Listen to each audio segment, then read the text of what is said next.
The drama, I'm just trying to touch a milli, I'm a addy dropper. Cause on my mama we get busy. Another man down in my city. Brody Chopper got a red dot and some titties. I ain't with the drama. I'm just trying to touch a milli, I'm a addy dropper. Cause on my mama we get busy. Plug pull up with the pack and I ain't even bust it down. Couple minutes on my phone, I promise I'm gonna get it gone. I stay solid, I get caught, I'm fighting till they sit me down. You get caught, you singing like a nigga in the studio. Brody sold the whip for 1,000 cause we just slid in it. I really make a house call, fuck if your kids in it. Been through some shit that's why my heart too froze. You ain't living what you rapping in a studio. You get your noodle blown, fucking with the opposition. My brother making decisions on anybody that's dissing. With the quickness, I'ma make a decision. I'm on a mission. You tripping, thinking we missing. I'm shooting up with precision. Red beam on the barrel to give myself some assistance. My brother come through like sniper, he knock you off from a distance. Big foe with no foe, I'm balling just like a piston. Hey, what's up, everybody? This is the El Nino Podcast. I'm Eladio Nino, and this is Real Everyday People.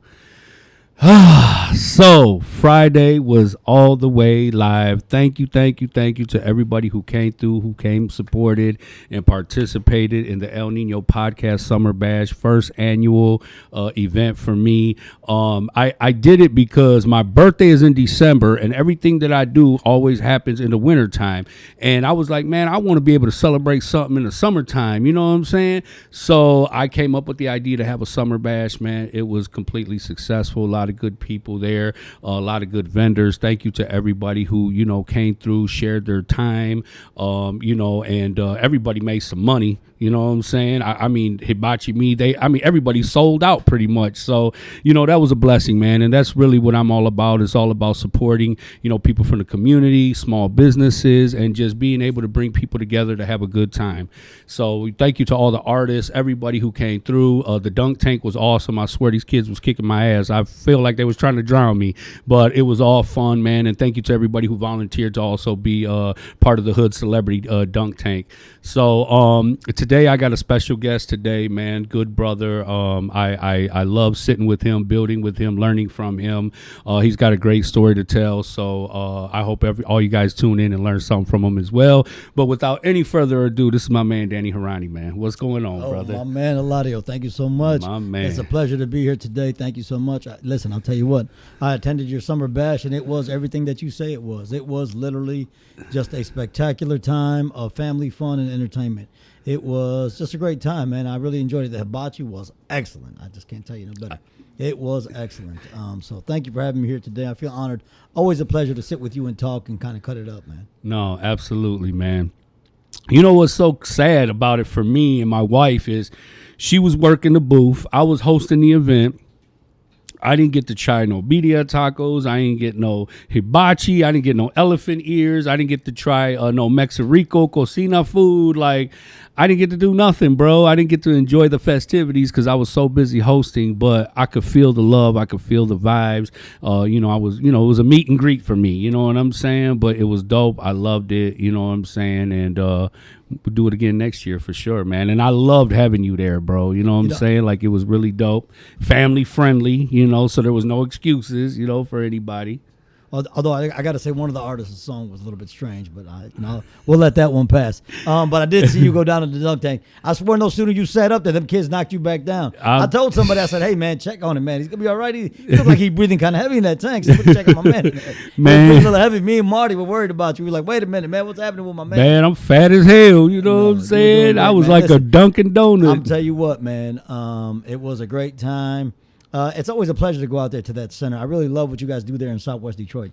I think it's really amazing. It's a asset to that community, and you being a part of that is just, you're a gift for them, man. And I hope they know that. I hope they know what a special person they have in you, man.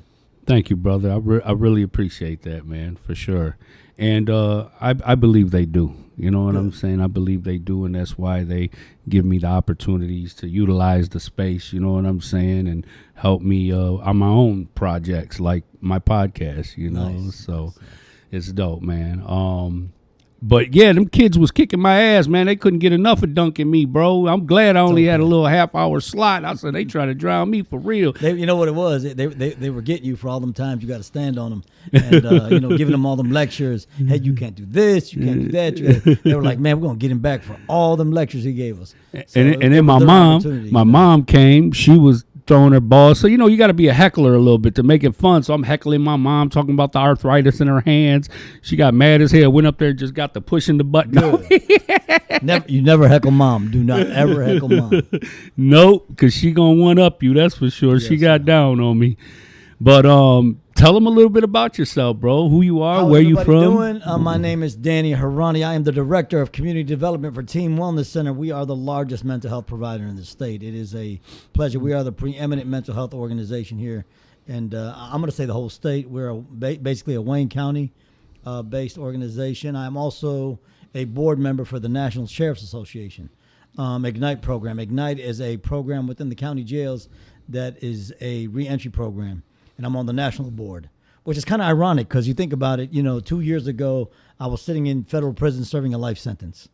Crazy. A life sentence in federal prison, which, life in the feds is that, man. They put you in a box and they mail you home to your family. There is no parole. There's none of that. You do 20s life. There's none of that. I think there's a misconception on what life means in the federal or in the state system.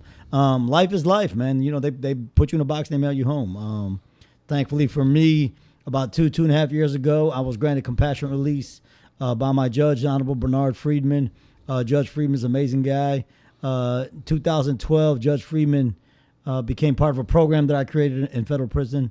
My prosecutor is the Honorable Judge Berg. Judge Berg also, he's a judge now, federal judge, but he was my original prosecutor. He wrote a letter and asked that I be released. Wow. So that was a blessing for me. I was granted compassionate release due to all the programming and other items that I completed while I was in prison. It was, I went to jail as a teenager, came out to a whole different world. It's like you rose from the dead, bro. I did. Not to say that you was dead. I like to say I'm the phoenix. Yeah, the rising. Rose from the ashes. Yes, yes, I agree. Yeah, definitely, man. Man, wow. So you go from, in your mind, you did how long? 27 years. 27 years. That's 30 to and me. And a half, yeah. That's 30. That's a good 30 ball I right never there. say 30 because then I'll age myself more than I already am. And we don't want to do that. But to have life, you're in there for 27 years. Like, where do you get the motivation to not give up? To keep fighting and say, you know what, this ain't it for me. Because a lot of people, they fold up shop. That's it. I got life. It's over with. I'm going to live until I die. You know what I'm saying? This is the thing. I think people who are sentenced to life in prison, they can take two paths. Some give up hope. And, they go, man. They do some horrible things in prison or sometimes harm themselves or others, I never accepted that I had life. I just never did. I don't know why. I don't know if it's an overwhelming hope or something. I don't know, something inside me. But I never thought, in my mind, I never, ever, ever believed that I would die in prison, man. Because I knew I hadn't done nothing. And I knew that God would eventually set me free. And that he had an ultimate plan. And, looking back on my life, I know that everything I've ever done in my life has been God's plan. Yeah. Oh, absolutely, bro. I could have been doing natural life, my partner, he's still in there with the natural life bid plus 100 years on top to put the nail in the coffin, you know what I mean? And, it's just funny. It's not funny, but it's just, I think about my case. I think about the people I was involved with on the case. My brother, Mike Banks, I hope he makes it home one day. They gave him natural life plus 100 years. My brother, Pat Bates, he came home. They just killed him 1.5 years ago. And then you got the guy who told on everybody. He's living in the shadows, you know what I'm saying? And then you got me, you know what I'm saying? I got a second chance. I took full advantage of it. Like I say, you never know what you got until you ain't got it no more. I prepared myself to come home. I knew what I wanted. I knew what I didn't want. And I just really been diligent. I made a commitment to myself, building a relationship with God, getting to learn more about who I am, what I'm built for, and what my purpose was. And then finding purpose behind the suffering. You know what I mean? Like it wasn't all for nothing. And I've been home successfully for 4 years. And I've built bridges with people like you, thanks to my brother Marty, man, for linking us up. You know what I mean? And I love it. And me and you have already been in the same places more than one time, doing the work, giving back, redeeming ourselves, and doing it better than anybody else or just as good, Yeah, I think, listen, so I love the work you do. it's been a pleasure connecting with you and, collaborating with you and your organization, the work you do for Ceasefire and for it's just amazing work that you guys do. For me, it's all about removing the barriers for those coming home. We were granted our second chance. And I think the biggest failure for me is to see people return to prison.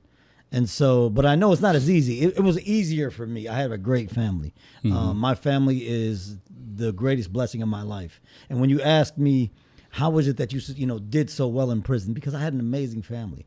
I could call my brothers or my sister, my parents, and that support was always there. I never wanted for nothing. They'd do anything, and they fought for me for every day. For every day I was in there, they were fighting for me until the day I was released. Wow. And I was surrounded by good people. We talk about Marty. Marty was my cellmate. Now he's out here. He's my buddy.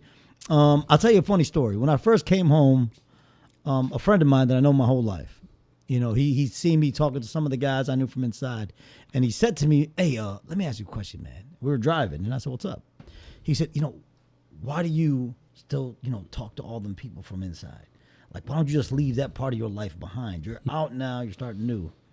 And I looked at him and I told him, I was like, listen, man, those guys are my brothers, man. Like, I've known them longer than you. I was in jail for 27 and a half years in prison. I was only out. I went to jail at 18, 19 years old. So I knew them longer than you. So for me, the solid men, and not everybody you meet in prison is a good person. No, absolutely. But the true brothers, the people who will stand by you through thick and thin, and people who have come from that life, what that means. Those are your true brothers. They've been in the fire with you, and they've stood tall. And so I've always appreciated them.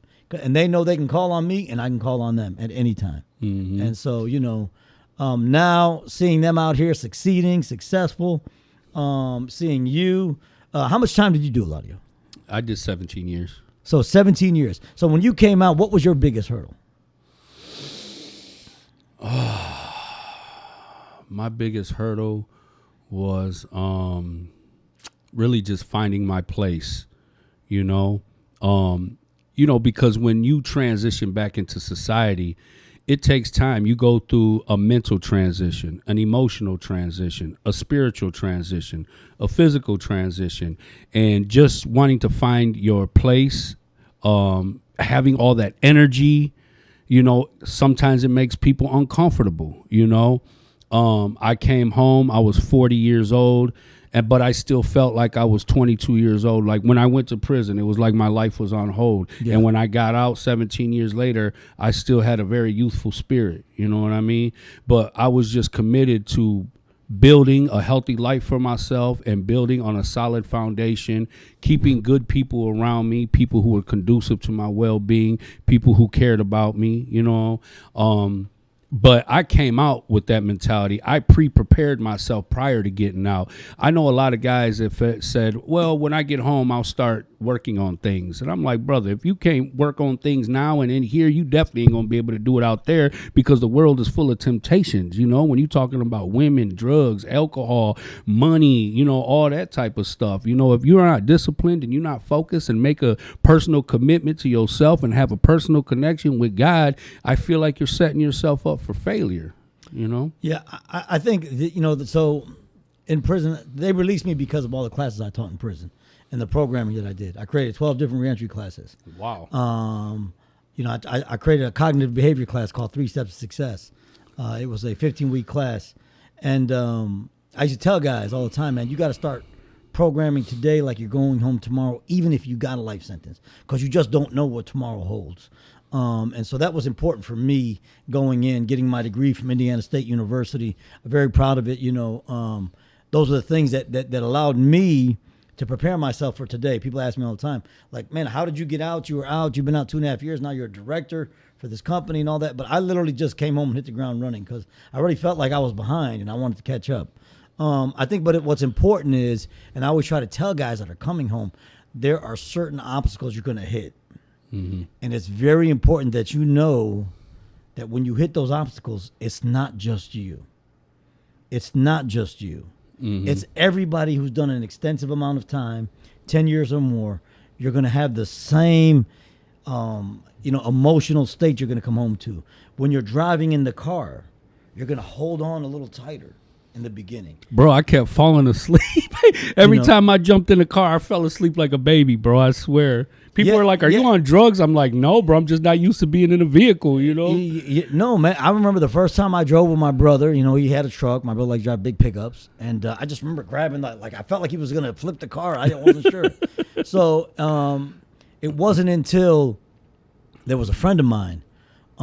He came home and would not leave the house. And his sister called me. And she's like, hey, this guy won't leave the house.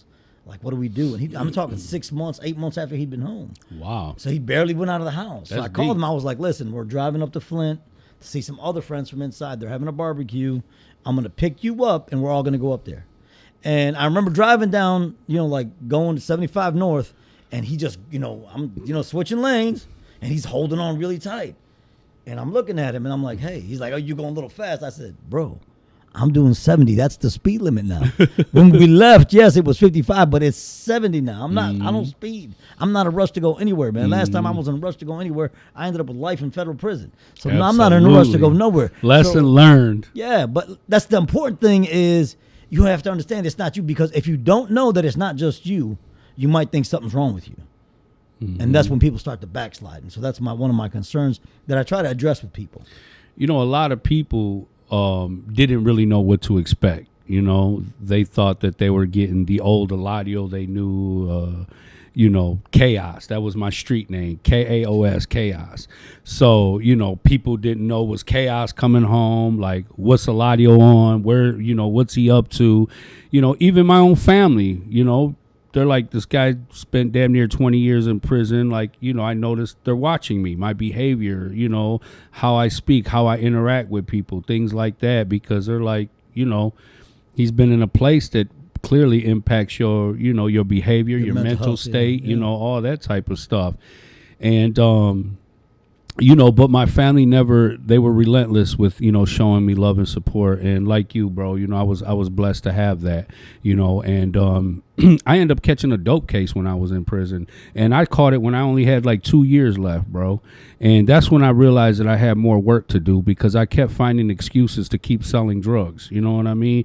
And, it was because I always put myself in a leadership position, and as me being a leader, I felt like it was my responsibility to feed my people, So, we got a lot of brothers who don't have resources, who don't have family. Some people burnt bridges. We had a lot of people whose family were in Mexico, or they were poor and came from poverty as well. So, I was always, making sure that we had a way to eat, and, I always put myself in the fire for the sake of others. And I ended up catching a case for selling heroin in prison, and, got prosecuted, got more time. But at the end of the day, I feel like I needed that, That was your wake up call, basically. Yes, that incident right there really pushed me to becoming a critical thinker. You know what I'm saying? Because if I was in there making decisions like that, you know what I'm saying, then what was I going to do when I come home? So I had to learn how to draw boundaries. I became a facilitator, and I facilitated life skills curriculum in there about, anger management, parenting, critical thinking, effective communication, all that type of stuff. And, it's one thing that I'm sitting here having the knowledge. You know how they say you know better but don't show better, but I realized that I had more work to do, and that it's dangerous when you straddle the fence. I had every good intention to do what's right, but I'm justifying what I'm doing by saying, you know what, my people got to eat too. So I say, you know what, in order for me to liberate myself from all of that, I'm going to have to retire my flag. I'm going to have to step down. I got to be a leader for myself. I got to be a leader for my family, and, they stood by me, and it was like, I've given so much to the streets, to the gang, to the flag, to the hood, you know what I mean? And the more that I gave them, the less that my family received from me, And I loved the streets. I loved my flag and my hood sometimes more than you even love yourself, So finding an identity, finding purpose in the suffering that I endured, and knowing that I'm here for a reason, really motivates me every day to just want to do good, and be righteous in everything that I do. I think what's important is I think some people they lose focus of what's important. For myself, I think when I was coming home, people very much did not know what Dani was coming home. They were, maybe a little hesitant, concerned, like, well, who's the guy coming home? But I came home with such positivity and energy, and I don't really get mad at all. And I don't want to say I don't have bad days, but they're few and far in between, because every time I'm having a bad day, I think about my friends that are inside still, that I'm fighting to get out, and they wish they had my worst day. They wish that their biggest problem was that somebody lied to them, or that somebody did something out here that wasn't. Out here there's loyalty is lacking. Honor, integrity is lacking. It's a different environment out here. In prison, there's consequences. For every action, there's an equal and very opportune reaction. Mm-hmm. So out here, there's not that. People cut you in line, they'll bump you, they'll keep walking. They're just little stuff that you never really would, don't think about out here, but inside would cause mischief and chaos. And just people, their word is not as important. In prison, all you have is your word. Yes, absolutely. That's all you have. You are nothing but your word. They don't care how who much you money shot. you have. They don't give a damn who you were. You could be one of the biggest gang leaders in the world, but if your word ain't shit, they don't care about you at all. Mm-hmm. So that's all you have. So for me, I was blessed that my word was gold. I could go anywhere. And that I made sure I protected that. You must protect your integrity at all costs. It's very important. You have to stand behind whatever you say, and that's important. And I think guys coming out here sometimes, they get frustrated. It's not easy. I left. I came home. My friends were picking me up in Rolls Royces. Mm-hmm. I remember my friend calling me. He was like, "Man, please let me take you out." When I first came home, I was granted compassion release. The government had 30 days to appeal, so I really didn't even want to go nowhere until wait and see what happens with this appeal. Mm-hmm. And when that was said and done, my friend was like, "Come on, man, we all want to take you out to dinner." And he came. He's like, "I'm gonna pick you up in my double R." I don't know what a double R is. Next thing I know, he's pulling in the driveway. It's a damn black Rolls Royce. I'm like, "Man, is this a Rolls Royce?" Yeah. I've been gone a long time. You guys are driving Rolls Royces? But, they had come so far. So when you leave here as somebody and then you come home kind of starting all over, you're older, some guys lose focus, man. And, I've had friends, man, unfortunately, man, that tried to speed up the process of catching up and ended up either back in prison or ended up dead. So one of the things that I realize that is important for people to distinguish is the difference between feeding the flesh and feeding the spirit, and I know a lot of times when you come home, people get frustrated because they're so far behind in things, you know what I'm saying? So they feel, we eat with our eyes, we want people to recognize us, see us. We feel like the clothes we wear and the things that we have represent our self-value, and I think that deters a lot of guys from making a positive commitment to themselves, and then they start making irrational decisions, being around wrong people because they want to impress people. They want to impress people because they want to feed the flesh. But when you have a relationship with the higher power, you know what I'm saying, and you feel driven by purpose, when you're doing right and when you're doing wrong, So for me, the wealth and the richness of who I am and the work that I do has to come from inside. I tell people all the time, you could pull up in a 2023 Cadillac Escalade looking sharp, but if it ain't no gas in that tank, you ain't gonna go nowhere. You know what I'm saying? So we can look good and everything, but you know what? It's that spirit, it's that gas that keeps me going. Yeah, I think looking at it from that perspective, you got to weigh what's important to you in your life. Mm-hmm. Where do you want to go in life, and what do you want to do? And I think some people lose focus of that. But this is the thing I think is very important that anybody who's watching this podcast should learn. And anybody who's been in prison, especially federal prison, needs to know this.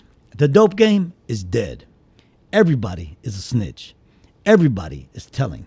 I'm telling you right now, if you haven't learned nothing else, if I didn't learn nothing else from going to federal prison, it's that everybody's a rat.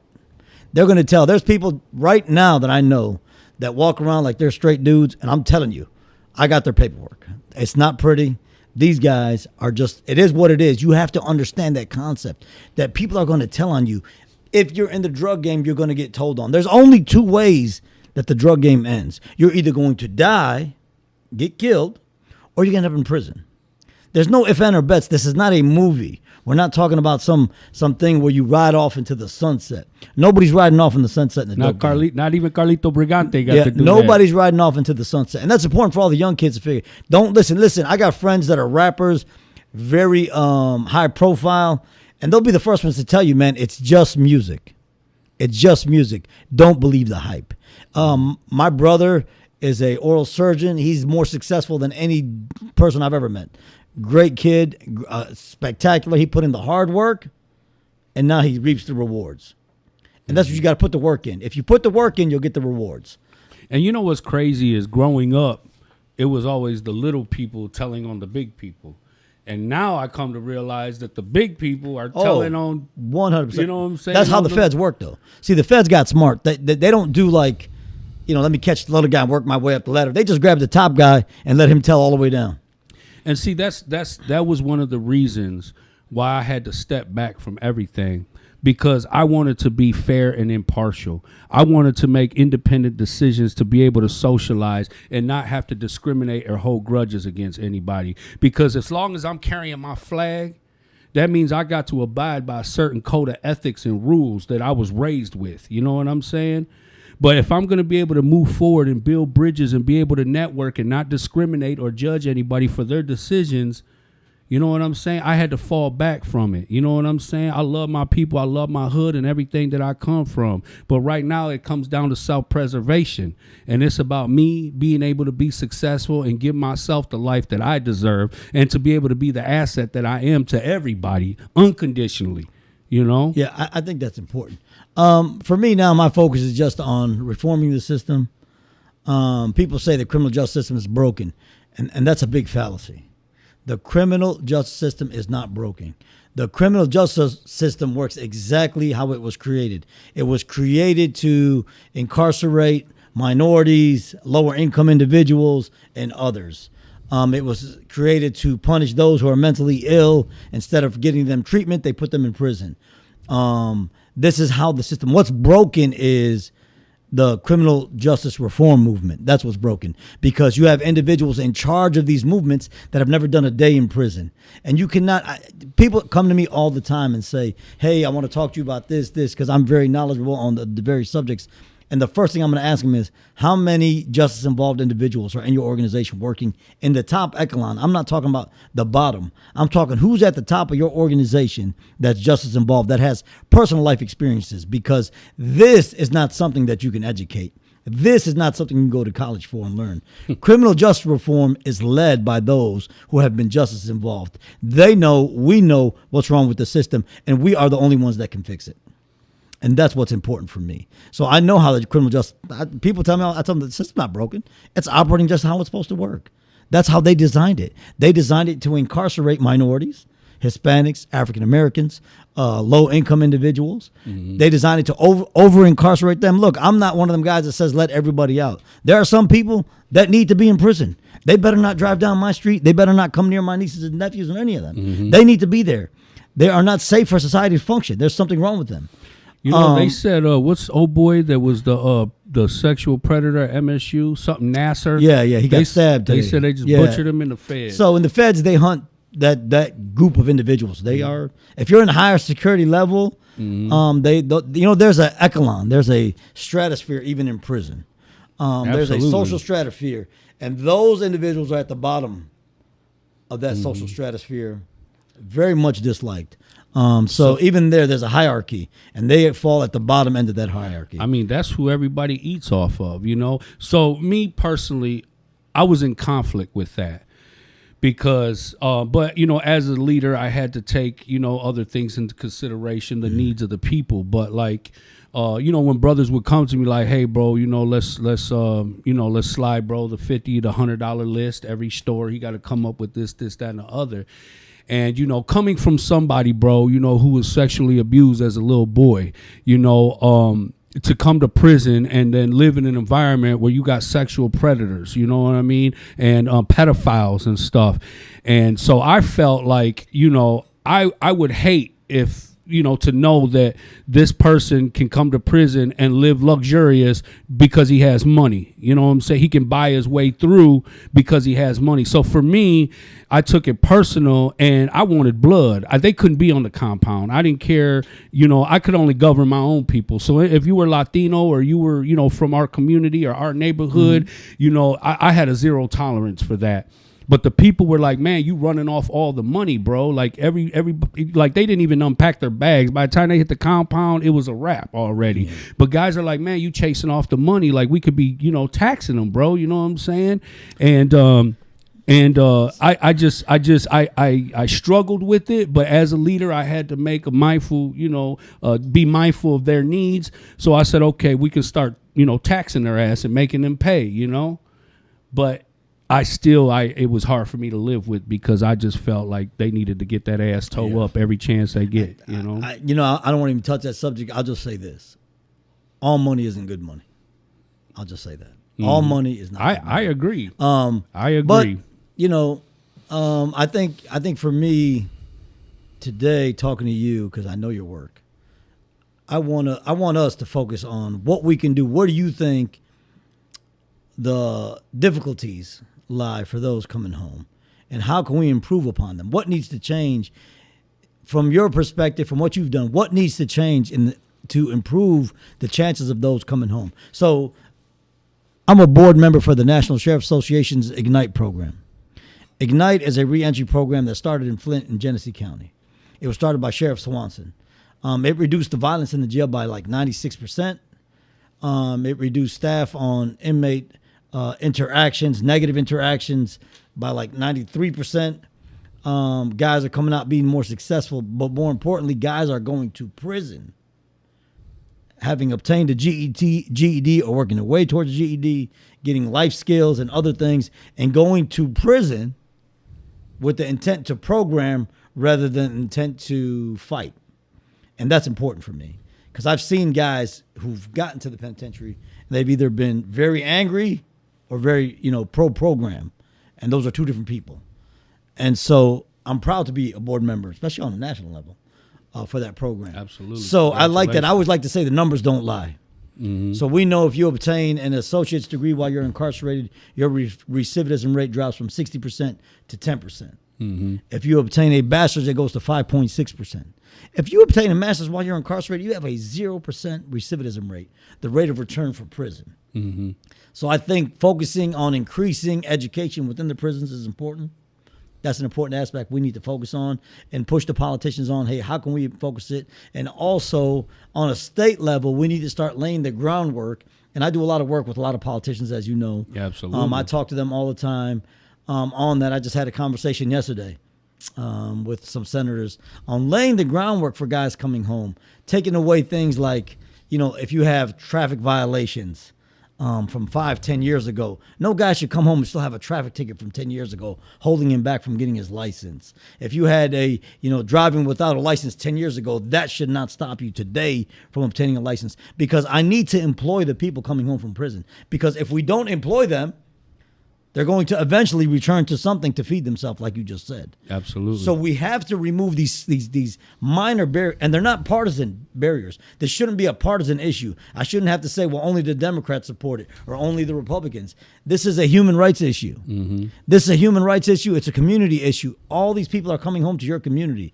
Do you want people to come home who are successful and assist them in their reintegration of the community? Or do you want them to come home angry and put every barrier you can to stop them? I'm very proud of, about a month ago, I testified before the Dearborn Charter Commission. I had, back in December, I realized Dearborn had a very strict, nobody who was just as involved could run for office in Dearborn. It was more strict than the state or federal level. You could literally be president of the United States, but you could not be a city clerk in Dearborn. Wow. Yeah. So I had wrote them a letter. I had asked them to change the charter. There's a new charter being written in Dearborn. Mm-hmm. And I asked them to change the charter. I followed back up about 3 months later. Finally, I reached back out through some friends that knew the Charter Commission chairman. He invited me to his office. We sat down. We had a robust discussion. It was a very positive discussion. He asked me But what about if a guy's was convicted of fraud? Would you want him on city council? I told him, listen, that's really not your place to say, because if I'm running against Eladio and Eladio was convicted of fraud, then I would just tell the citizens of Dearborn, Eladio is a crook. And if they decide to elect Eladio, then that must mean that the city of Dearborn, the residents, want a crook. That's not, you understand? That's for them to make that decision. That's not for you to hinder, because I believe that people have a right to, once again, be a part of their community. Absolutely. And so I went there and I gave testimony before them. I told them about myself and why it was important to me. And, they voted 9-0. Wow. 9-0 to change the charter to fall in line with state law. The state law only prohibits those who have been convicted while in office of violating public trust for 20 years. So if you're like, they call it the Kwame law, basically. If you've been in office and you were convicted of violating public trust, then you can't run for 20 years for anything.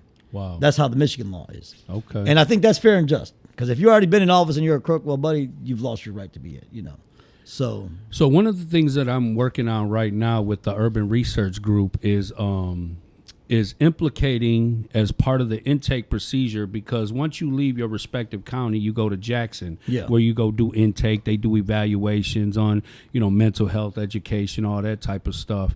But I think one of the big things that have become barriers for guys, just because they don't have the information and the MDOC is not providing the information, is child support.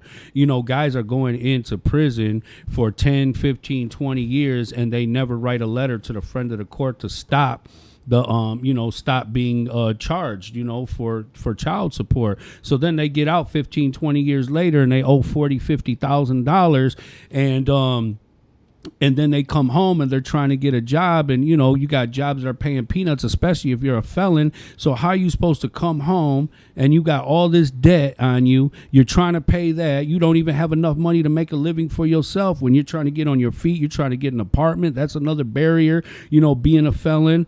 Trying to get a vehicle, trying to get a job, it's like you're constantly being crucified over and over for your past.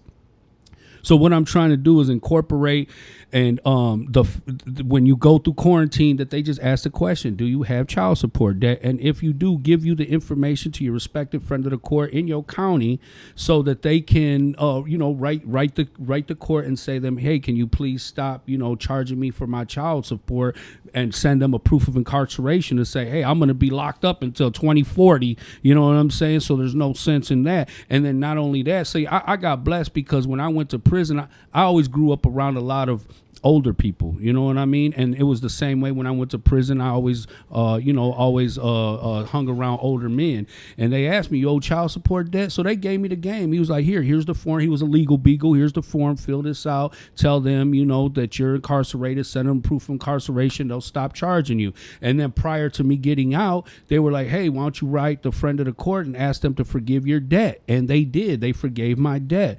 Also, they when I got my paperwork back, it showed that I had 2 warrants, one in Wyandotte, one in River Rouge, for some weed charges.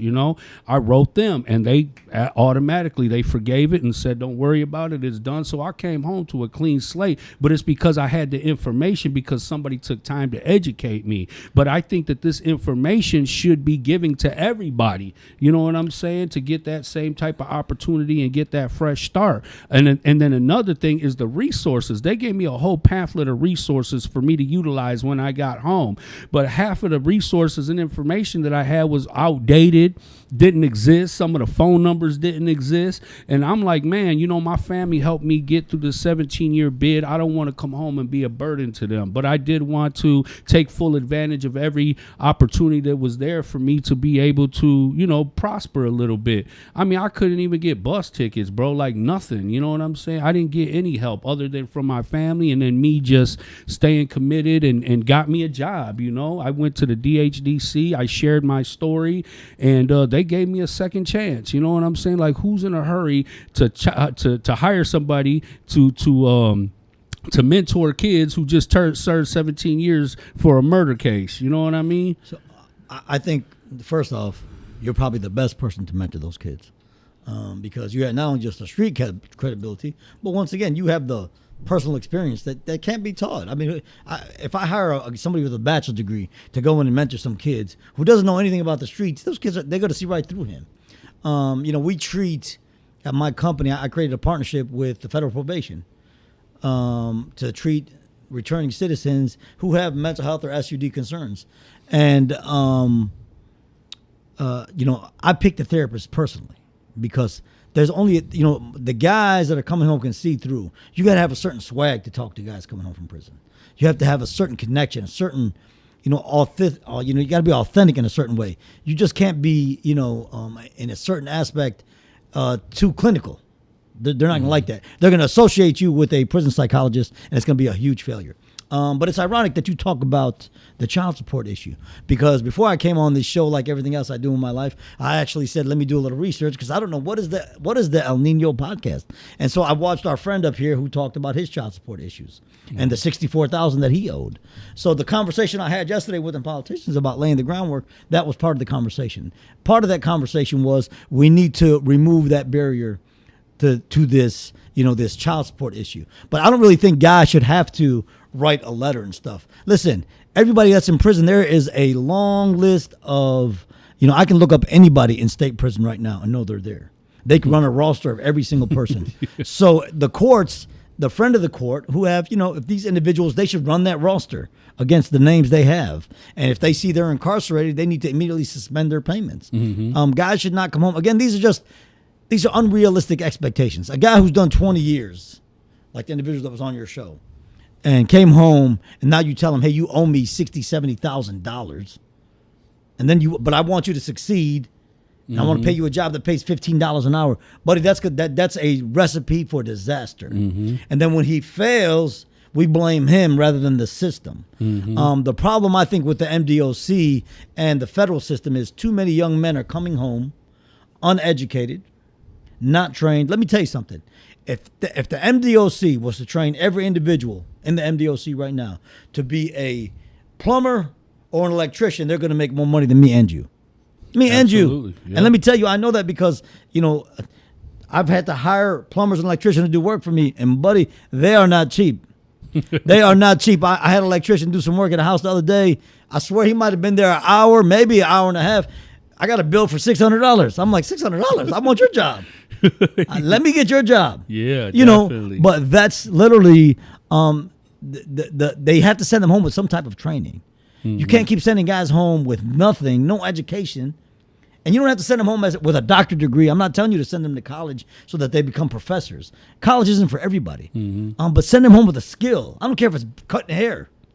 You know what's crazy, Danny, is when I was in a joint, I knew more lifers that were taking full advantage of college courses than anybody, even than the guys that only had 5 years left or 2 years left. Like, you would think that they would pre-prepare and take full advantage of every opportunity to get an education and give themselves the best shot that they could when they got home. But it was a lot of the lifers that were like, they were investing their own personal money into the books and the curriculums and the classes and their family. And I'm like, damn, bro, I asked one of my brothers, I was like, man, why do you pursue education?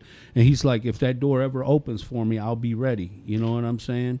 I'll tell you what. So for myself, I remember when I was taking when I had life and I started my college program. Some of the other lifers were like, man, what are you doing, man? Like, what are you doing? You got life, And I used to tell them, like I would tell you, hey, do you know tomorrow's lottery number? Because I could use a good lawyer. Do you know tomorrow's lottery? No, okay. So you don't know what tomorrow holds. You don't know what tomorrow holds.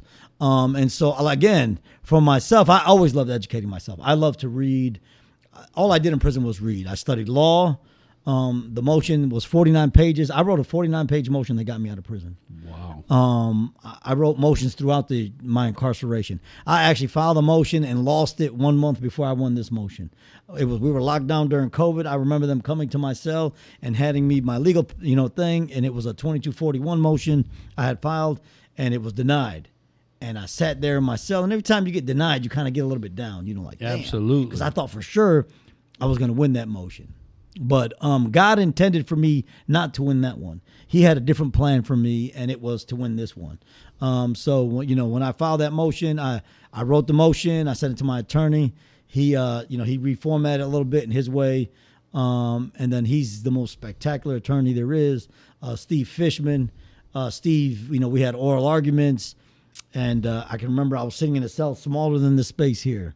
I was not in a cell, in a room. It was during COVID, so there was no going back to court. It was just a Zoom.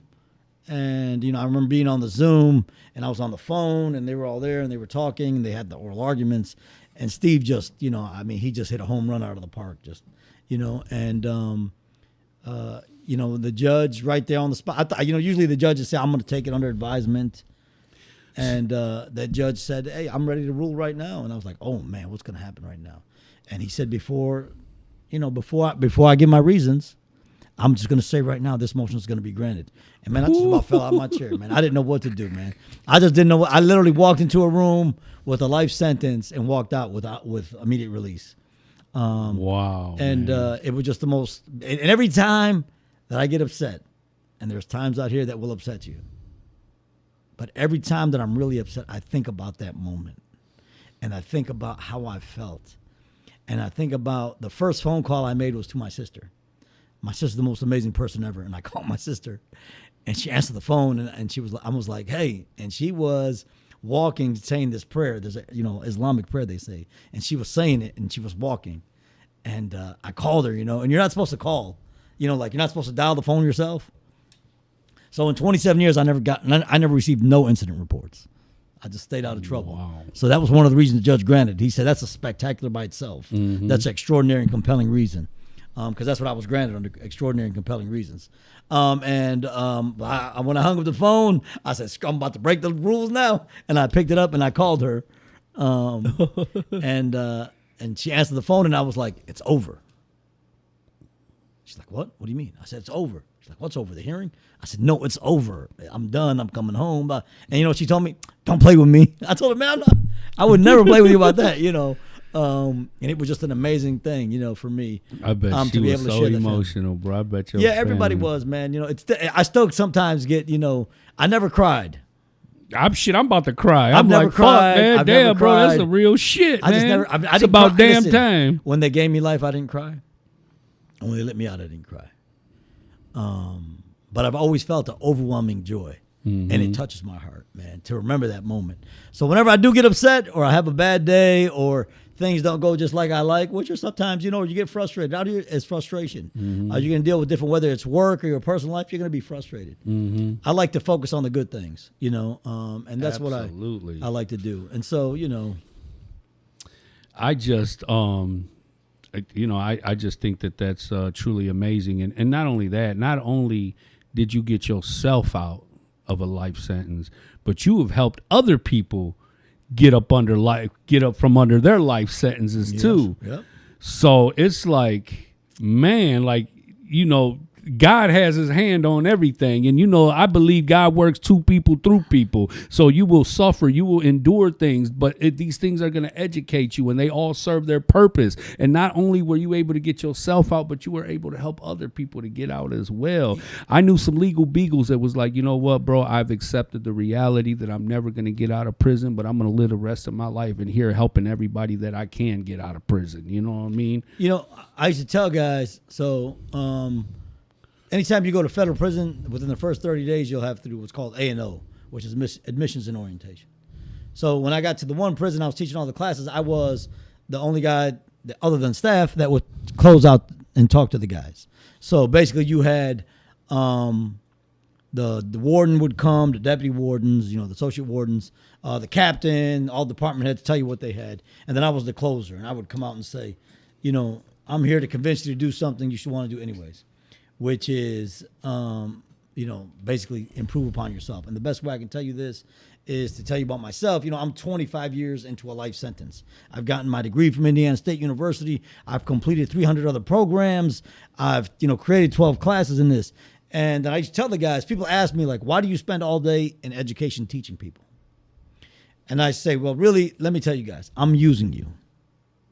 I'm using every one of you because I need you to be successful. because there are plenty of people that do not want to change the system. There are plenty of people. The prison industrial complex is wicked. It's making money hand over fist from the prison system. There was a protest recently in Michigan because the MDOC's numbers had began to shrink so that they were able to actually close a prison. Mm-hmm. And people were up in arms, so upset about it. Instead of celebrating the fact that we are now incarcerating less people and able to close these places of misery, mm-hmm. there were people complaining that you were closing a prison. Can you imagine? You're complaining that you're closing the worst place on earth, mm-hmm. the most miserable place on earth. Mm-hmm. You're complaining about that? So I tell people, I need you guys to get out and be successful so that other individuals have the same opportunity as you. Because I just want to have one chance to be like you and go home to my family. And so for me, educating people, helping people. When I came home, I helped an individual friend of mine. He was in the county jail with me. We fought our cases around the same time. He had a 650 life for law. He was still in the state, and I was very proud that I went and testified. I wrote him some letter. I got him some political support. I testified as a parole hearing, and the governor, God bless her, granted him parole on December 24th. She granted him commutation for his life sentence, and it was one of the greatest. And the irony of it is, and how I know it was all in God's plan is, he called me the same day that somebody sent me the article that he got granted. He was on the list. And when he called me from the prison, you know how they call the JPay thing, mm-hmm. and I took it and I was like, freedom, Yeah. And he was like, hey, what's up, man? Just like that. I'm like, what? I'm like, freedom, man, that's what's up. He was like, what's up? I'm like, what are you talking about? He's like, did you hear something? Did I hear something? Yes, I heard something. What? I said, bro, they granted your commutation. He said, what? I said, did somebody tell you? Nobody told me. What do you mean nobody told you? Nobody had even told him yet that the governor granted him commutation. Oh, my goodness. That she had granted his clemency. I was like, what are you talking about? And to bring it all the way full circle, he was released on my birthday this year. Wow. He was released on my birthday. So it was just crazy. A great celebration for me. He's a great guy. I helped him get a job. I talked to City of Detroit. They hired him for their program. Mm-hmm. He's doing great. Just a wonderful story. Very proud of him. And those are the things that make me proud. Helping guys come home and succeed, helping individuals. There's a big substance abuse issue in my community. I'm very proud of the work that my company does, and I'm very proud of the work that Access, who is like a sister organization to us, and I say sister because we're very close, and I have a family member that's very high up in Access. So, and they work on a lot of substance abuse. They're opening a new crisis unit in Dearborn. And when I left, Arab kids didn't get high. They didn't do these kind of things. Mm-hmm. And now that's an issue in my community. So we have to focus on that. We have to focus on how we can protect these children from these terrible things that are happening to them. Social media ruined kids. When me and you went to prison, when we committed crimes, we hid it from the feds. We checked for surveillance. We did all this stuff. Kids don't commit crimes no more because they want to make money. They commit crimes for Instagram likes. They commit crimes for Instagram likes. And they tell on themselves. They literally post their own crimes. I'm like, what are you doing? The killings, robbing, shooting, fighting. Hey, look at me. They rob gun stores and then post the guns online like this. And the feds, what they do, they zoom in on the the little serial number. Like, oh, there's the guns. You Let's make go arrest their job easy. So, I understand because I understand the development of children's, the childhood mind and how long it takes for people to develop. I understand why they're doing it. We know that the adults, especially males, don't fully develop until about 24. So at 16, 17, 18, 19, they're just not developed. They're just not developed. They're not thinking clearly. They're not understanding long-term consequences. They have a lack of impulse control, and they're dealing with these different aspects. I think it's important for me that we don't over-incarcerate kids. Don't make, they always say don't make a Fed case out of something, when it was something serious. You and I both know a Fed case can be anything. Anybody that's been in prison says they can indict a ham sandwich if they wanted to. That's literally the thing. The feds wanted to, they can indict a ham sandwich. So we always say don't make a federal case out of something. I think people need to focus on, for kids spinning out the cars and stuff, don't go just want to throw the book at them. You got to give people a chance I don't like to see people just thrown into the justice system. You know, recently my family has a property, and this young kid drove by. He didn't drive by. I'm sorry. He walked by and shot the window out with a BB gun, just to see if he literally said on the camera, "You think it'll break?" Shot it and ran. We had it on camera, and Dearborn police, God bless them, they're so amazing. They literally found the kid. They scoured the neighborhood till they found who this kid was, and they found him. And they asked me, "What did you want to do?" I said, "Well, I work in juvenile, restorative justice, getting kids out of trouble. So I definitely don't want to press charges, but I would like to talk to the parents, let them fix the window, and but talk to the kid so it doesn't happen again, because it's important he knows that. But I don't want to see him in the system, not for no, because they were like, oh, we can charge him with felony. I said, definitely we're not charging no kid, 14, 15-year-old kid. We've all done dumb stuff as a kid. Yeah, absolutely. So people need to stop trying to all the time, play Mr. Hardass. And you always want to, lock them up. Because if it was your kid, you would not say the same thing. And I've seen people who put posts recently that have been very offensive to me, because they're talking about lock this person up and throw away the key, lock that person and throw it away. But as soon as somebody in their family has that same issue, I promise you, you're not going to say lock them up and throw away the key. Hell no, they'll be calling you. Tell you, yeah. What can you do to help me out? Yeah, so that's very important for me, man. We need to understand that not everything needs to be involved in the justice system, because once you get involved in the justice system, it is hard as ever to get uninvolved in the justice system. So specifically in my community, I believe one of the big factors was when the feds started to indict all the gangs in Southwest Detroit, from the Cash Flows to the Counts to the Cobras to everybody who got indicted, and they were taking people off the streets 20, 30 at a time. You know what I mean? And it kind of left the neighborhood without any structure. So the best way, it took majority of the male figures, male leaderships out of the community, which left the women to raise their kids on their own. So the best way for them to protect their kids was just to shelter them, keep them away from the streets. And I feel like society did a disservice to our youth by doing that. And I'm not being insensitive to the measures that mothers had to go through to protect their family and protect their kids.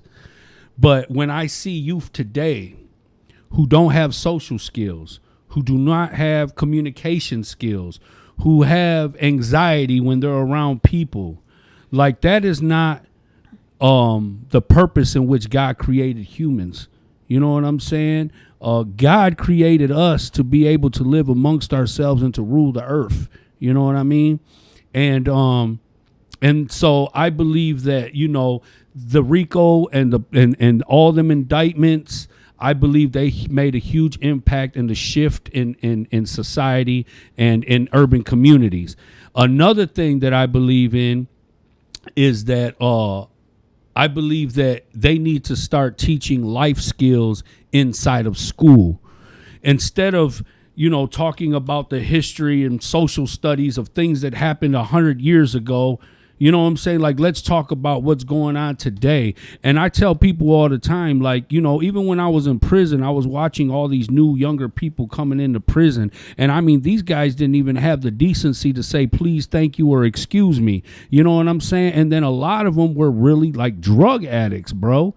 Like, they came to prison and got on psych meds. They couldn't handle being in population. They couldn't handle being in prison. So they were just like part of the living dead, and like you were talking about how they just turned prison into a dumping grounds for the mentally ill, and that's something that really disrupted the prison system, because you don't take all these incompetent people, threw them in prison with wolves, and now all of a sudden you got all these new policies, you got cameras in every unit and every, you know what I'm saying? And it was like, for everybody to have to adapt and adjust to that. I think, from my perspective, and I've only been here two and a half years out here in society. I came home to a different world, social media, things I never experienced, iPhones, all these, I got an iPhone. I can send a text, I can take a picture, and I can make a phone call. I can do a little Google search. That's about it. I can't do all the rest of the stuff. So, but this is the deal. Social media hindered a lot of children's social growth. Kids like to text more than they do talk. I hate texting. I literally hate texting. Like when people text me 3 times in a row, I get upset. Like I don't want to text back and call me, man. I can talk. I know how to talk. So I don't like texting. So I think that hindered it. When it comes to the communities, listen, there's a terrible, terrible cycle that goes on that I was incarcerated long enough to see. And the cycle is this. You have guards who are passing down their job to their children. Like the guards becoming children, the children of the guards are becoming guards themselves. Most prisons are built in very rural areas where there's no other economic opportunities, and they get paid very well, to do this. And so they pass it on to their children. And then unfortunately, I seen the children of those incarcerated taking their place in prison. Yeah. And that was a vicious cycle. Yeah. And it was always a certain, there was always, the majority of the time, a racial aspect to that of who was doing what. And that was unfortunate. So I think for Southwest Detroit, of course, I'm unfamiliar with Southwest Detroit other than when I was arrested, that's when they were arresting everybody from Southwest Detroit. I think Southwest at one time was unfortunately a pretty bad area. It was not a safe area to go through. It was not and safe. They came through and they wanted to clean it up. And, they probably gave out more time. But anybody who knows about the federal system knows that they will over-incarcerate you. That's their nature. I mean, we pretty much went from a residential jungle to a concrete jungle, bro. Yeah, you know what I'm saying? So, yeah, they locked up a lot of guys, and it's unfortunate. But, the mothers have been the backbone in many of minority communities. African-American community, the mothers have always been the backbone. Absolutely. Because so many of the young men have been, unfortunately, incarcerated for a long time. Look, there is just, this cycle of incarceration, lack of training. There's a lot of things that the MDOC could do better. They could do better. With the right guidance, I believe the right vision, the right inspiration, but as long as you have people who are protesting closing prisons, you're never going to have that, because you returning to prison is job security. It's job security. It's bro. job security. Listen, man, a lot of them officers, bro, they used to antagonize prisoners, and I mean, they used to do foul shit, lie, tear up your pictures, your letters. They'll, pour lotion and shit on your bunk, and because they want to get beat up. They want to get beat up so they can get paid for 6 months and get 6-month vacation, so they used to antagonize a lot of prisoners, you know what I mean? And I feel like, when you wear a badge, you know what I'm saying, and you take an oath to something, you are supposed to live according to a higher standard. You are supposed to be a person of integrity. No matter what I do, I could be the biggest piece of shit in the world. I could lie, I could slap you, I could spit on you, I could be the worst kind of person. But you took an oath to this, to serve, to protect, and then when you take on the role of me because you want to meet me where I'm at, then what does that say about you? You are no better than me. And I was in Traverse City. I was at Pugsley Correctional Facility. That was one of the first facilities that they had shut down when they were shutting everything down. And that's when I seen the most distress and the most complaints was coming from most of the people, prisons that were getting shut down in the UP, because that's the only source of work that they have up there. And when I was working when I was in them prisons up there, I mean, bro, from the counselors to the ARUS to the deputy warden to the officers, I mean, they were cousins, brothers, aunts, uncles, generate the whole family. So it was like you could not get no justice. If you write a complaint or if you write a grievance, it's going to your counselor's or your unit officer's wife or husband or cousin. And it was like, I'm going to tell you, I don't want to, there's bad apples in every group. You understand me? Just like there's bad correctional officers, there's good corrections. You understand me? I like to give credit to the supervisor of education in Greenville, Illinois. His name was Joel Pickett. Mr. Pickett was an amazing guy, man. And he's part of the reason I'm home, because he's one of the individuals that pushed me to, hey, you need to teach classes. You've educated yourself tremendously, but now you need to give back. And he kind of inspired me to do that. And that led me to this road that I'm on today, and that continues. And Mr. Pickett was beloved.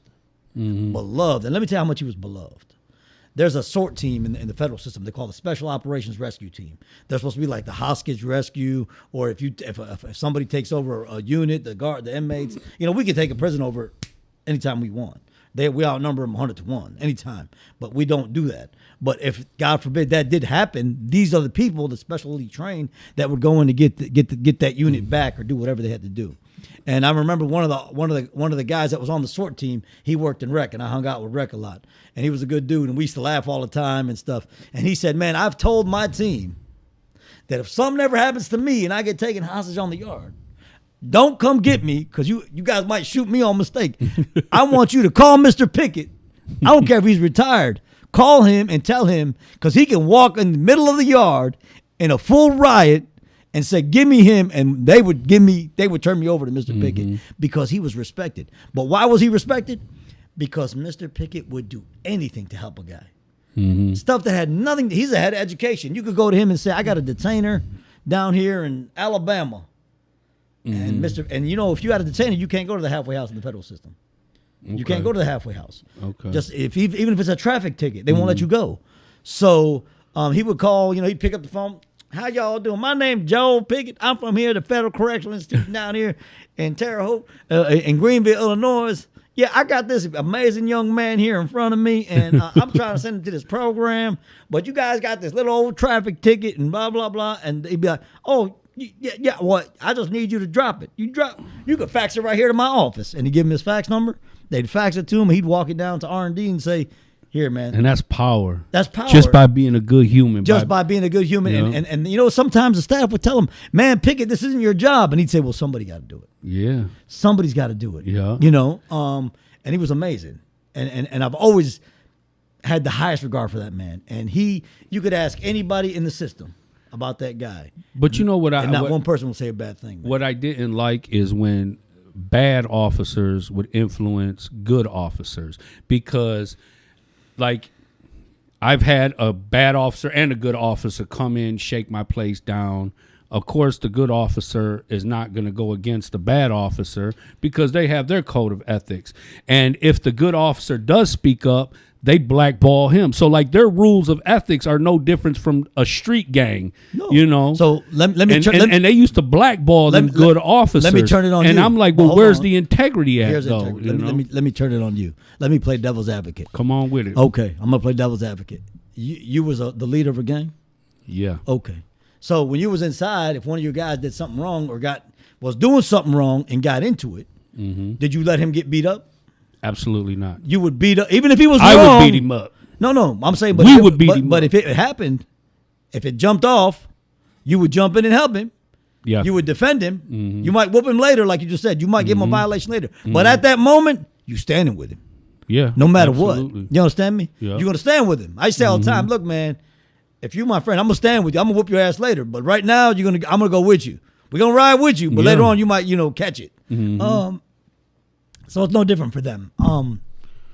Well, I think it's hard for them. I think my leadership was a little bit different because I didn't have like no tolerance for thievery, I'm saying, and stuff like that. So I will not support you. You know what I'm saying? Yeah, so and that's what separated me from the rest, because I understand the whole concept, ride with your brothers, right or wrong, but I still have my own personal moral standards, and I got to be able to look myself in the mirror every day. And at the end of the day, I still got to be a firm representative of myself and who I am and what I represent, because prison is a small world, and you might do some Mickey Mouse shit because we 50 deep on this yard, but once they transfer you out and they 50 deep on the other yard, that's your ass, that's your reputation. That you can ruin you could build a reputation that's solid and ruin it the very next day. You know what I'm saying? Yeah, I think in the Fed system, even though it's 160 prisons, it's very small. Even though it's 160 prisons that spans the entire United States, it's very small. And why do I say that? You cannot hide from a bad name. You could be in USP Terre Haute, where we were, do something bad, get shipped all the way to California, right? You might make it a month, you might make it 2 months.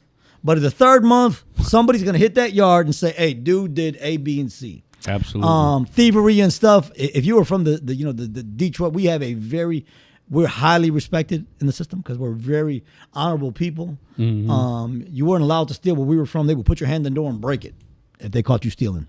They were not doing that. And that's the worst thing on earth, to take from people already suffering. Yeah. But again, listen, prison has it's a whole different subculture. And I never like to discuss it and do stuff because I don't want to ever glorify it. The best thing I can tell you about prison is do not ever go to it. You will not survive. It's not pretty. It's not nice. There's nothing. It's not like the movies. There's no Club Fed. Look, man, I'm not a big guy. I could touch both walls in that cell I was in. Okay? Yeah. That was your bedroom. That was your bathroom. That was your living room and your dining room. And there was 2 guys in there. Ain't no doubt about it. Okay, and I could touch both walls. Me and Marty used to be in this little cell. Excuse me. Excuse me is a very powerful word. You're going to say it 100 times a day. I'm telling you. Excuse me. Don't get fooled into thinking that you're going to play golf or swim in some pool because somehow I missed that prison. I don't know where it was, but I missed it. It's just in our hood. Like when I was growing up, bro, like it was a badge of honor to go to prison. You know what I'm saying? Like that's what certified you. Yeah. If you shot somebody, killed somebody, you was certified. You know what I'm saying? Yeah. Like, so even in death, even if you were to kill, like I was willing to die because I knew that my people would carry on my legacy. I was willing to kill you because that's what gave respect. Yeah. I was willing to go to prison, you know what I'm saying? Because I felt like that was the honorable thing to do, and you could not tell me no different. Yeah. I think there's just that misconception, man. You know what's honorable? The work you're doing now. Yes. That's what's honorable. Yes. The work that we do now, that's what's honorable.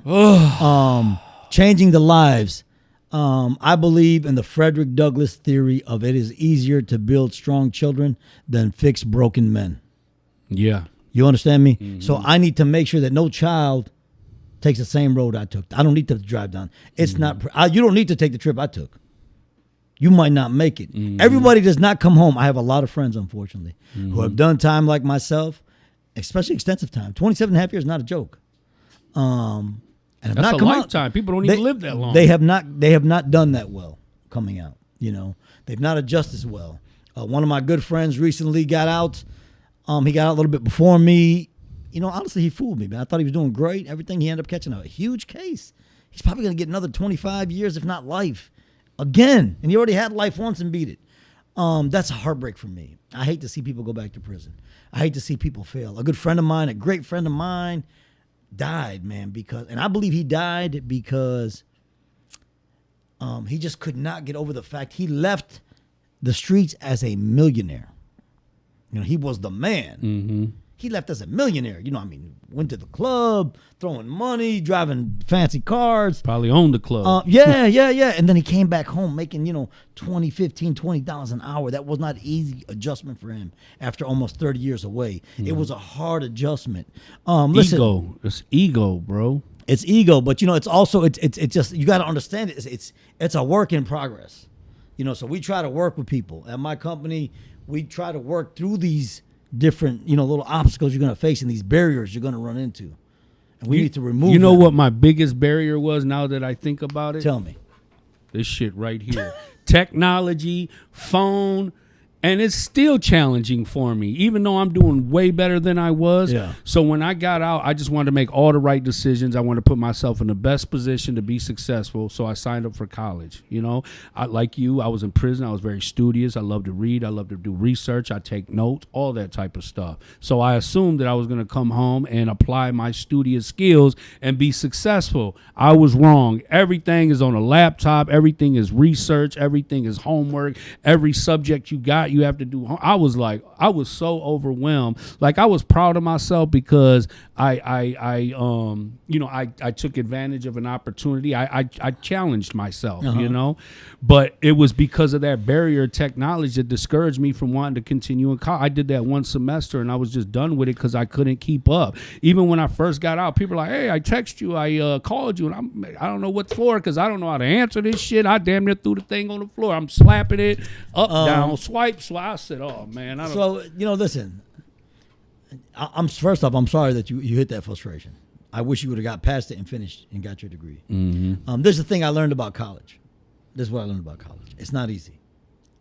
There's a reason why people who go to college are very successful because it's not easy. It's not. When I was in school, in prison, you think, wow, he got more time on his hands. But let me tell you something. The professors, they came from Indiana State University into the prison. It was basically an off-campus classroom. So you had to apply to Indiana State to take these classes.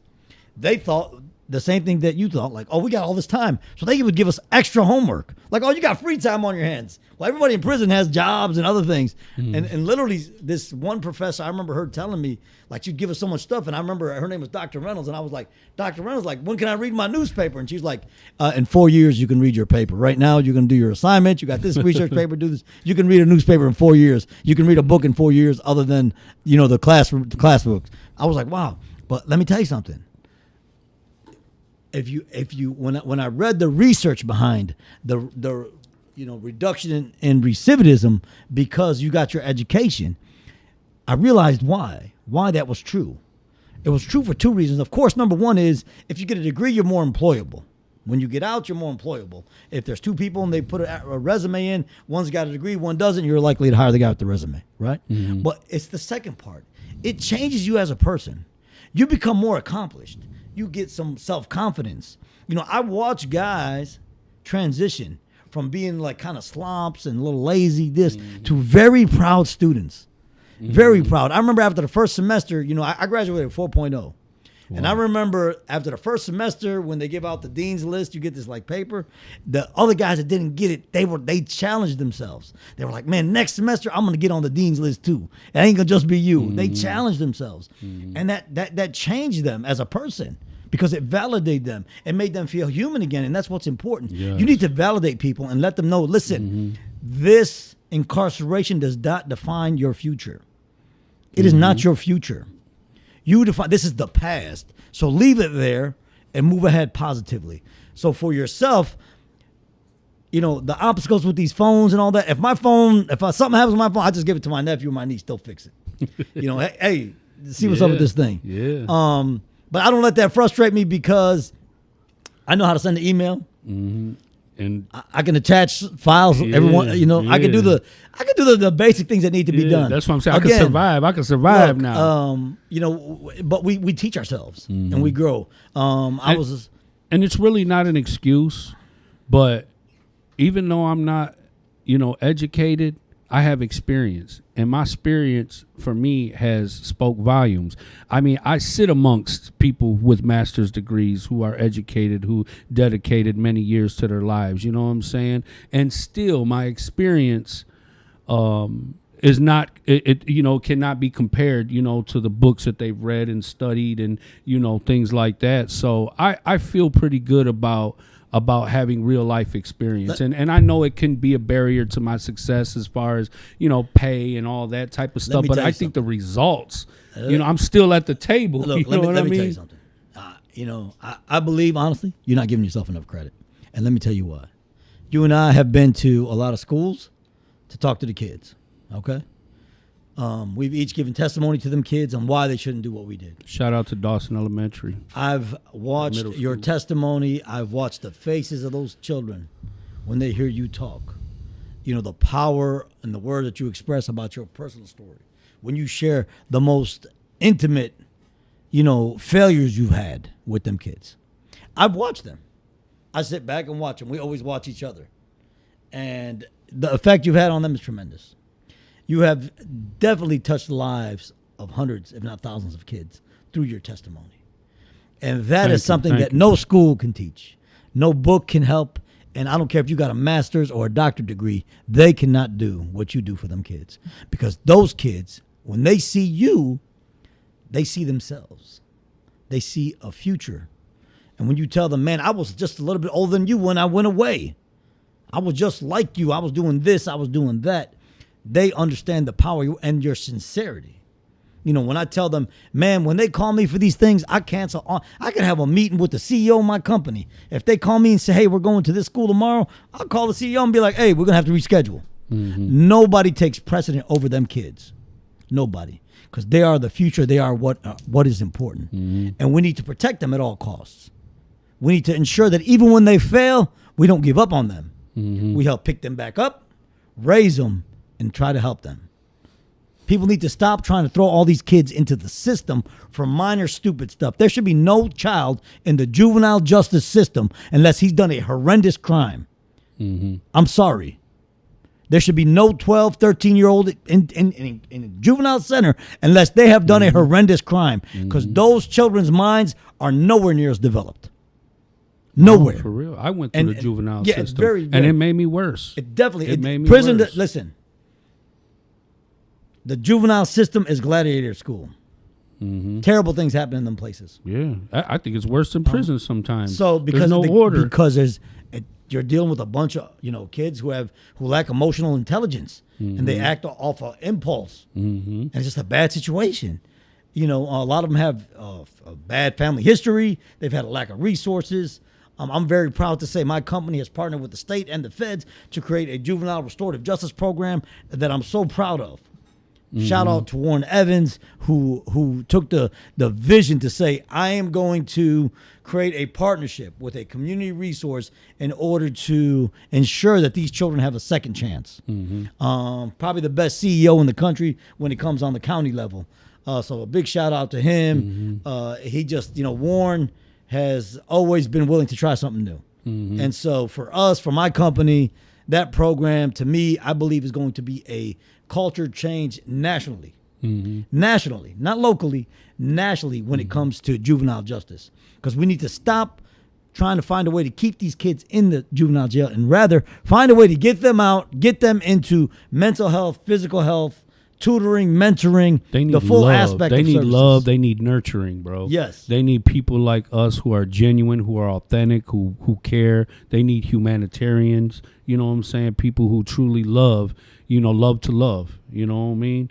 And I think that makes the biggest difference, because honestly, when I became a part of Ceasefire and they were like, we're going to be going to schools around Detroit, east side, west side, everywhere. And I was a little concerned because I was like, man, I hope I'll be able to make a connection. You know what I'm saying? I wasn't sure if my story, was going to be able to be effective and make an impact in different communities.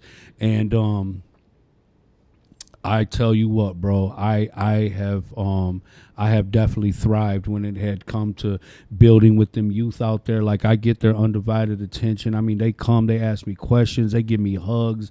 You know what I'm saying? And I love that, bro. I see. Listen. And I say, love does not discriminate, bro. When you are real, when you are authentic, and you come from a good place and you come from the heart, it does not discriminate, bro. You can reach beyond, you know what I'm saying, beyond the stars, you know what I'm saying, when it comes to love, bro. Yeah. For real. So for me, you always see me. I'm always in a suit. Sharp. You put my picture on your podcast thing in a suit. I'm always in a suit. Today I took my suit off because I said I'm going to chill. Casual, you business casual right now. But I always say my suit is my cloak. And why is it my cloak? Because when the children see me, they think, oh, there's some director from some mental health company, this nerdy guy. When I come with these rappers who got long dreads, they've done a couple years or something, they think that's the gangster. Them. So I always let them think that until I say, listen, that dude still got McDonald's on his breath. 2 years. What are you talking about? That's nothing. Don't let the suit fool you, man. So my suit allows me into conversations with people who believe, oh, he must just be a director for this tremendous mental health organization. But it's not until they hear the other side that they realize, wow, there's a bigger picture. My CEO, Tony Policella, who's amazing. Tony, big shout out to him. When I first came home, he came and, he heard about the programs I had done inside and came straight to me and was like, hey, please come be a director for my company, because I've hired all these master level therapists and they can't do what you're going to be able to do when it comes to reentry and, the returning citizens justice involved. You're going to see it from a vision that no one's ever touched, because you're not just educated, but you're life experience. And that's what I love. And so for my company, we always love lived experience, because you can't teach lived experience. Nope. Some of my most successful therapists have themselves at one time had addictions and overcame them. They understand people on a level that no regular therapist ever will. I don't care if they got a doctorate degree. They're never going to understand the things that individual understands, because they were them. Me and you, we can connect on a level with people because we were them. I saw you. Absolutely. So that's important for us that we hire that. And of course, we always hire returning citizens because we just think everybody deserves a second chance. So that team wellness facility, bro, is pretty dope. The one you gave us a tour on, man. So that's our 24-hour crisis unit. Yeah. And I love the mobile. We're going to bring that down to your center for sure. Yeah. Our mobile clinic is going to be, it's a tremendous asset for the community. I was part of a study that said, the provider needs to go to the community, not because sometimes people have a hard time getting to you. So it was important for us to reach back out into the community. To reach back into the community and be able to go there. We'll be going to some new children's centers coming up soon to do some dental work over there for the kids, get back to school events. That's dope, man. That's important. We got the best dentist other than my brother, God bless him. And that's good because that's something that we never had, bro. Like in urban communities, like we didn't have good eye care and dental care. And, everybody I know, nobody could afford braces or any of that stuff, bro. Yeah, so the beauty, here's the beauty of my company. We take every insurance. Medicaid, every insurance. If you have Medicaid, come get all your mental health and substance abuse treatment for free. Yes. Come get it for free. Yeah. Don't be fooled and pay people a ton of money. They're not going to give you no help. And I love that we work together now. Yeah, listen, we refer people. I mean, it's just dope, listen, bro. I it's love what we're doing. always a pleasure to connect with other organizations. I always tell people when they ask me, who is, your competition? And I always tell them, there's no competition in mental health. And they said, what do you mean? You're that good? I said, no, I'm not trying to brag. What I'm telling you is no matter how many people there is, how many organizations are providing help, it's still not enough. It's still not enough. There's so much need out there. Me and you, your organization, we're not in competition. There's so much need. We could, all of us together, we still can't fulfill it. Yeah, I need more therapists. If you're a therapist, you're out there listening, please send me your resume. We're hiring. We need more therapists daily.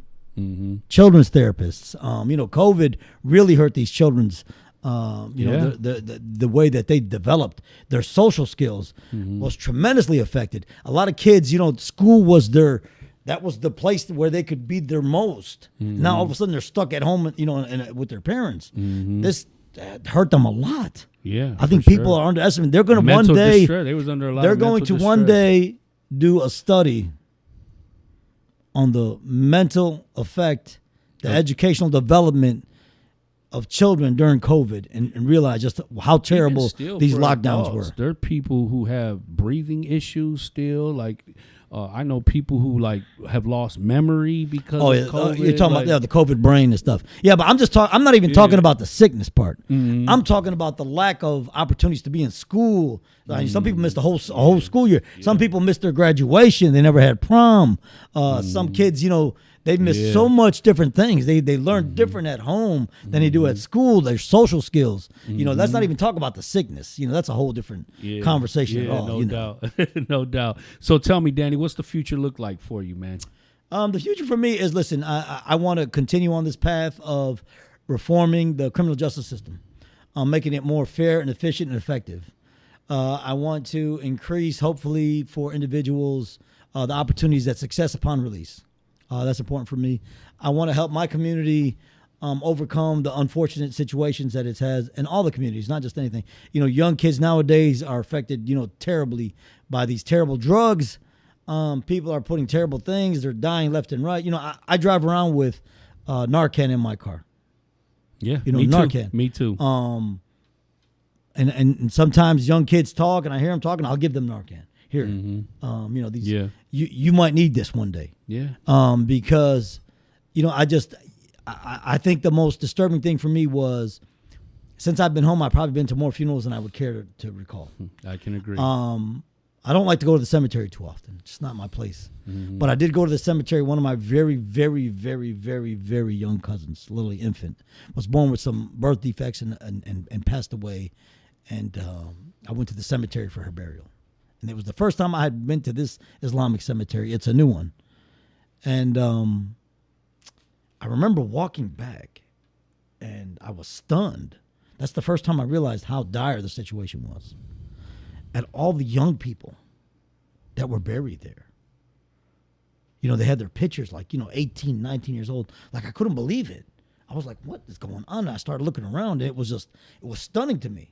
You know, the only time I went to the cemetery before was when older people had died or somebody had like a serious illness, but all these young, healthy, beautiful children that were buried there. And I just imagine the pain of their parents having to bury their 18-year-old son or daughter. Just heartbreaking, devastating. Absolutely. And that's when I really realized that I had come home to a different Dearborn. I had come home to a different Detroit. I had come home to a different Michigan.